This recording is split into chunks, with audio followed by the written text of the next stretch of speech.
But I mean, we've said it a few times today. We just haven't like gone into full detail about it. You got into Undercover, it sounds like, almost right away when you went on the force. Very young. No? Yeah, I was. Did you want to do that? I did. Excuse me. So basically, I looked at Undercover almost like the holy grail of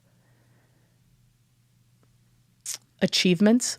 I wanted to test myself to see if I could do it. And I was only in the department for 18 months when I applied to go undercover. And it was, I was street narcotics, and I was also moonlighting in Vice for prostitution. When you say moonlighting, just for people out there. We would do certain stings. So you're not undercover every day like you are with narcotics. Narcotics, you're undercover the entire time. Yep.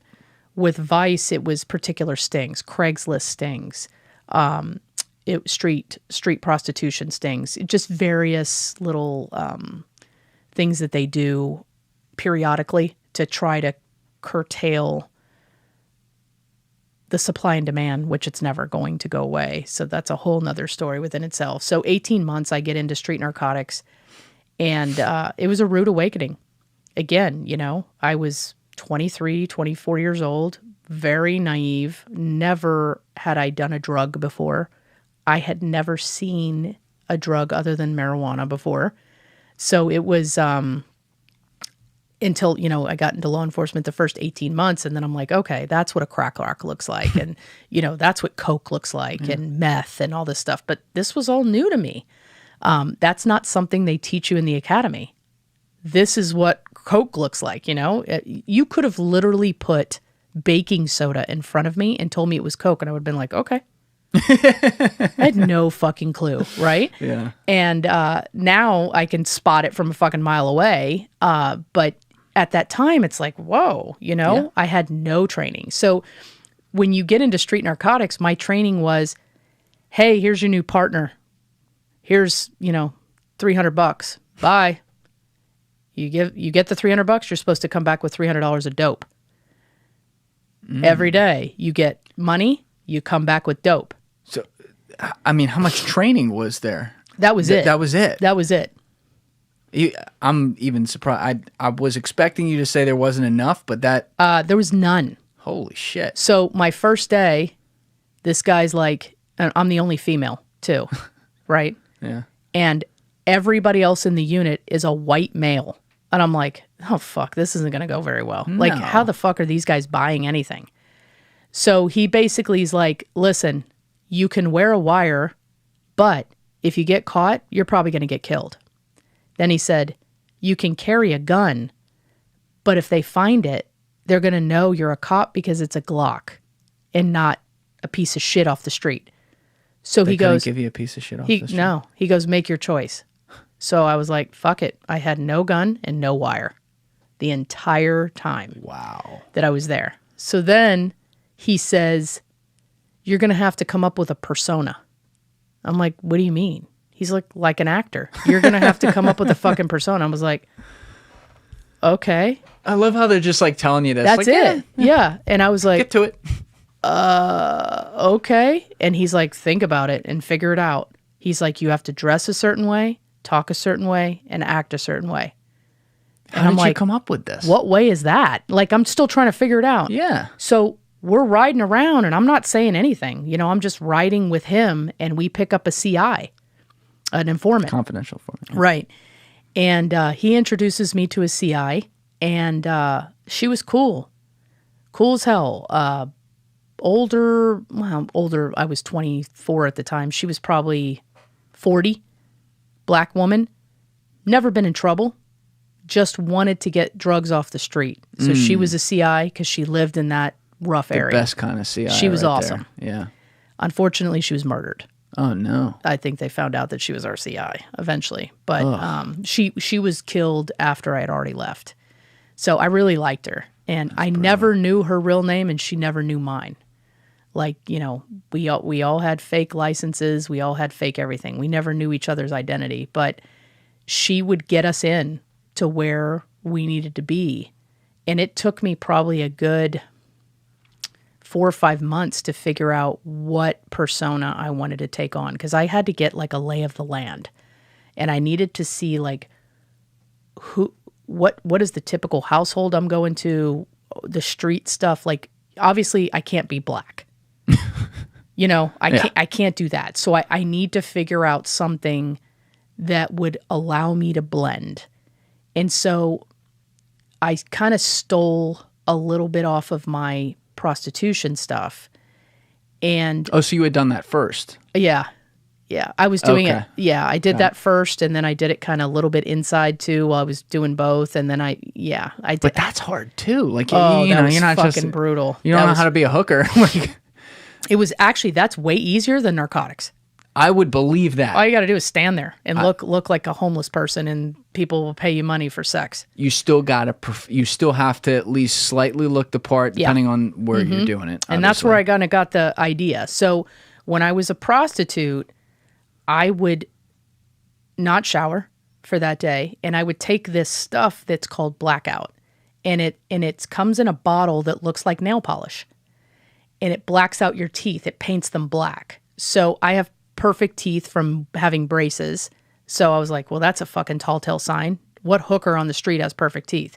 So I would black out teeth to make it look like I didn't have certain teeth. Oh, wow. And it worked. You can't tell? No, you can't tell. And it either looks like that or it looks like you have meth mouth. Oh, yeah. Right? Yeah. So then I took coconut oil and I rubbed it in my hair to make it look greasy as fuck. Right? So then I took my clothes, and I was very, very fit at the time. Like I was doing triathlons and stuff, and I was like, there's no fucking way. I can't wear anything that shows parts of my body. So I was wearing clothes that were 2 or 3 sizes too big, which you would think is counterintuitive. Like most people think, oh, prostitutes, they're wearing next to nothing. No, not street prostitutes. Those are more high-class prostitutes. Yeah. So my clothes were, 2, 3 sizes too big, and I got them from Goodwill, and I made them disgusting. So I did that. And then you figured all this out yourself? Well, trial and error, right? I'm trying to figure it out because, most people think, oh, prostitutes are supposed to look like, these really sexy lingerie things, and it's way opposite of that. Yes. So, that worked for me. So I thought, okay, I need to step it up a little bit with Narcotics Undercover, because it's not a quick interaction. For prostitution, it was a car would pull up, we would make an arrangement, and that was it.